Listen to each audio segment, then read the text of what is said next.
Hello friends, welcome to Riya horror zone. Friends, कहानी शुरू करने से पहले मेरी आप सबसे एक छोटी सी रिक्वेस्ट है।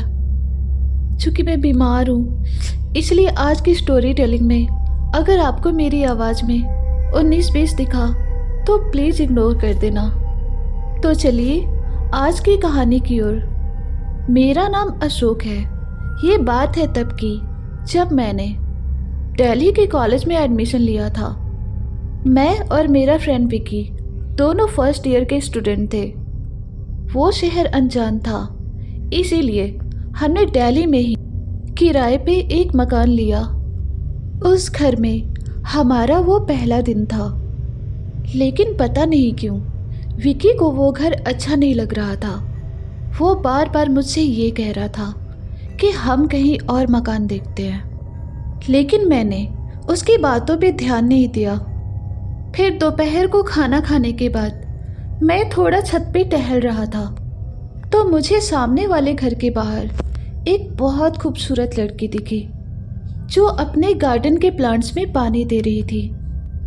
वो लड़की इतनी खूबसूरत थी कि मैं उसकी ओर अट्रैक्ट हो रहा था। मैं बस उसी की ओर देखे जा रहा था कि तभी अचानक किसी ने मेरे कंधे पर हाथ रखा। उसके बाद मैंने चौंकते हुए पीछे देखा तो वो विकी था। उसने कहा, तुम यहाँ क्या कर रहे हो? तो मैंने कहा, यार देखना वो लड़की कितनी खूबसूरत है। तो विकी ने पूछा, लड़की? कहाँ पर है वो लड़की? फिर जैसे ही मैं उस लड़की को दिखाने के लिए पीछे मुड़ा तो देखा वो लड़की वहां से गायब थी। ये देखकर मैंने कहा, अरे यही तो थी अभी वो। हो सकता है घर के अंदर चली गई होगी। मेरे इतना कहते ही मैंने विकी के चेहरे पे एक डर देखा और उसने मुझसे डरते हुए कहा, कोई लड़की नहीं है यहाँ पर, तू चल जल्दी नीचे और दोबारा इस घर की तरफ ज़्यादा मत देखना, क्योंकि वो घर 3 सालों से बंद है। इतना कहने के बाद विकी मेरा हाथ पकड़ के मुझे नीचे ले गया। रात के 12 बज चुके थे। विकी सो चुका था और मैं अपने मोबाइल पर टाइम पास कर रहा था, लेकिन रूम में नेटवर्क सही नहीं आ रहा था, इसीलिए मैं छत पे चला गया। अभी मैं छत पे मोबाइल चला ही रहा था कि तभी सामने वाले घर के रूम की लाइट ऑन हो गई। वो देखकर मुझे ऐसा लगा कि वही लड़की जाग रही होगी, इसीलिए मैं छत से उतर के उस घर की तरफ चला गया। फिर मैं उस घर के पास पहुंचा और उसकी खिड़की की तरफ झांकने लगा। फिर मैंने वहां जो देखा वो देखकर मेरे पैरों तले जमीन खिसक गई। मुझे अपनी आंखों पर यकीन ही नहीं हो रहा था, क्योंकि वही लड़की उस घर के अंदर फर्श पे पड़ी हुई थी। उसके दाएं हाथ में एक ब्लेड था और उसके बाएं हाथ की कलाई की नस कटी हुई थी। उसकी कलाई से बहुत सारा खून बह रहा था। पूरा खून उस फर्श पे फैला हुआ था। वो लड़की मेरी ही ओर देख रही थी और दर्द से करा रही थी। ऐसा लग रहा था जैसे वो मुझसे मदद मांग रही हो। उसको ऐसे हाल में देखकर मुझसे रहा नहीं गया और मैं उसे बचाने के लिए जैसे ही खिड़की के अंदर जाने वाला था कि तभी किसी ने मुझे पीछे खींच लिया और वैसे ही उस रूम में पूरी तरह से अंधेरा हो गया। और जब मैंने मुड़कर देखा तो वो विकी ही था जिसने मुझे वहां से खींचा था। और उसने मुझसे कहा, तुम इतनी रात को इस घर के बाहर क्या कर रहे हो? मैंने कहा था ना कि इस घर से दूर रहना। इस पर मैंने कहा, अरे विकी देखना, उस लड़की ने अपना नस काट लिया है, कितना खून निकल रहा है, हमें उसकी हेल्प करनी चाहिए, चलना हम जल्दी उसे हॉस्पिटल लेके चलते हैं। इस पर विकी ने कहा, तू पागल हो गया है क्या? यहाँ पर कोई लड़की नहीं है, ये घर पिछले 3 सालों से बंद पड़ा है। तो मैंने विकी से कहा, विकी मैं सच कह रहा हूँ, मैंने इसी खिड़की से देखा है, वो लड़की जख्मी हालत में पड़ी हुई है। इस पर विकी ने कहा, अरे भाई कोई लड़की नहीं है, वो तुम्हारी आंखों का धोखा था। वो लड़की तो 3 साल पहले ही मर चुकी है। उस पर मैंने कहा, क्या मर चुकी है?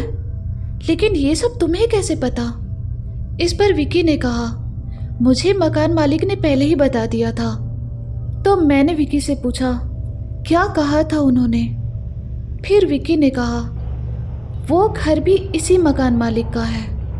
3 साल पहले उस घर में एक ज्योति नाम की लड़की रहती थी, जो सीनियर कॉलेज के लास्ट ईयर की स्टूडेंट थी। लेकिन जब एग्जाम के बाद उसका रिजल्ट आया तो वो पास तो हो गई थी, पर उसको मार्क्स कम आए थे। तो ये सदमा ज्योति बर्दाश्त ना कर सकी और उसने अपने कलाई की नस काट ली, जिससे उसकी डेथ हो गई। इस पर मैंने कहा, वो पास तो हो गई थी ना, तो सुसाइड करने की क्या ज़रूरत थी? क्योंकि उसकी फैमिली ने उसके ऊपर ज़्यादा मार्क्स लाने का प्रेशर दे रखा था। लेकिन वो ज़्यादा मार्क्स नहीं ला पाई और उसने खुद को ख़त्म कर लिया। ये सब सुनने के बाद मैंने अपने मोबाइल का फ्लैशलाइट ऑन किया और उस खिड़की के अंदर देखने लगा। तो उस घर में मुझे कोई लड़की नज़र नहीं आ रही थी और ना ही कोई खून बिखरा हुआ था। ये सब देखने के बाद मैं समझ गया कि विकी सच कह रहा था। इसीलिए मैं विकी के साथ जल्दी से अपने रूम में आ गया। उसके बाद हम लोग सो गए। फिर थोड़ी देर बाद जब मेरी आँख खुली तो मैं एक कमरे में था, और वो वही कमरा था जहाँ उस लड़की ने सुसाइड किया था। मैं वहाँ पर कैसे आया, मेरे कुछ समझ में नहीं आ रहा था। आगे मैं कुछ और सोचता कि तभी किसी ने मेरे कंधे पर हाथ रख दिया। तो जैसे ही मैं पीछे मुड़ा तो मैंने देखा कि मेरे सामने वही लड़की थी जिसने सुसाइड किया था। वो मुझे गुस्से से घूरे जा रही थी और उसके बाएं हाथ से काफ़ी खून बह रहा था।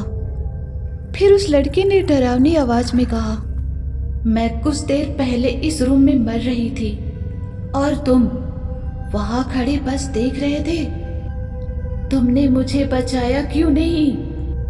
इतना कहने के बाद उस लड़की ने उसी खून सने हाथ से मेरा गला दबा दिया, जिसके कारण मेरा दम घुटने लगा और मेरी आंखों के आगे अंधेरा छाने लगा। अभी मेरी जान ही जाने वाली थी कि तभी अचानक घबराकर मैं नींद से जाग गया और इसके साथ विकी भी जाग गया। और मुझे ऐसे देखकर उसने मुझसे पूछा, क्या हुआ भाई? इस पर मैंने विकी से कहा, तू सही कह रहा था विकी, उस सामने वाले घर में कुछ तो गड़बड़ है। हमारा यह रहना सही नहीं है, हम कल ही कहीं और शिफ्ट हो जाते हैं। इस पर विकी भी मान गया। उसके दूसरे दिन ही हमने वो घर छोड़ दिया और हम हमारे कॉलेज के हॉस्टल में ही शिफ्ट हो गए।